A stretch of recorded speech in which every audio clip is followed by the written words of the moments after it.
This is SBR Baylor, a 10-ish-year-old gelding. Stands 16 hands, walk trots, and canters. He is not a beginner horse. We would like for you to watch this video through to the end and don't get too excited at the beginning, because I have a saying with the rescues: if it looks too good to be true, it probably is.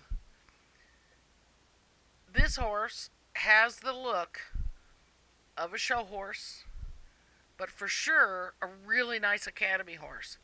And people are killing for those horses. We're dying for them.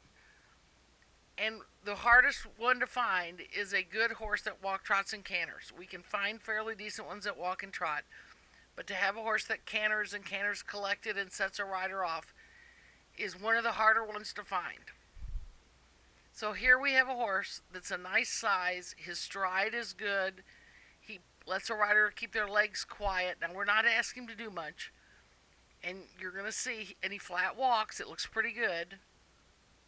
But what Erin is doing, she says when you ride him, you can feel that he's very nervous and he worries about stuff.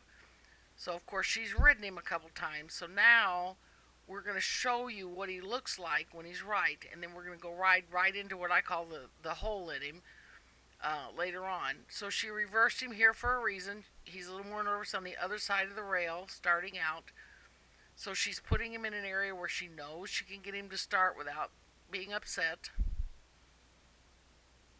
And we're not pushing him. We're not asking him to wear his head. We're just riding him around. Erin's quiet and calm. You have to take, in my opinion, one step at a time.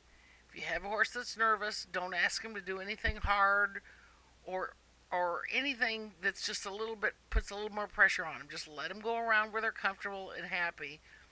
And once you get that accomplished and they're wanting to please you instead of fight with you or be nervous and anxious, once they're relaxed and want to please you, then you start increasing what you do with them.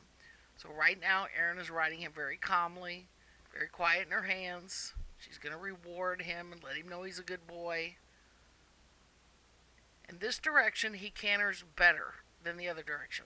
And you're going to see this is usually the harder way for a horse to canter. But for this horse, it's his easier way, and he's a lot less nervous or anxious about this. He's got a great canter. It's kind of collected on its own. He's lets a rider sit him nice. This horse looks like right here, this is your one. And we are excited about him. This horse has a white patch of hair in his tail. He's only 10-ish, so we are going to DNA test him, but he might be a horse that somebody recognizes because of the white in his tail, which is not super common for a bay horse. We did buy him from Brian Moore, and on the video he cantered, but again, I always say what looks too good to be true usually is. Erin is cutting him across the ring and not on the rail, because now we're coming into where he gets anxious and nervous. So what her goal is going to be is to try to get him to canter on the end. If you ask him on the straightaway, he'll go sideways. He gets upset. Right there he went sideways a little bit. He is not going to canter. So she takes him down a little bit, lets him trot, takes the pressure off of him, tries to get him to relax. Now there he's sticking on his own. He's going to go down the rail sideways, which she's not going to let him do much longer. She's going to stop him and then turn him to the left and get him walking straighter. And she's going to ask him to canter on this, right down through this rail, because it's a little easier usually to get him to canter on the ends. And she missed it. So she's going to bring him down. She's not getting after him, because if a horse is anxious or nervous and you get after him and make it harder, they're going to be more anxious. There he's getting a little more nervous. He did turn sideways, but Erin straightened him out. She's not even going to make him flat walk. And there she got him to canter. Finally, he decided, okay, you're not going to do anything horrible. I'm going to step into this canter. And he's got a nice canter this way, and he stays in the lead. But he is anxious about it. Now, like I said, we've not worked him but 2 or 3 times.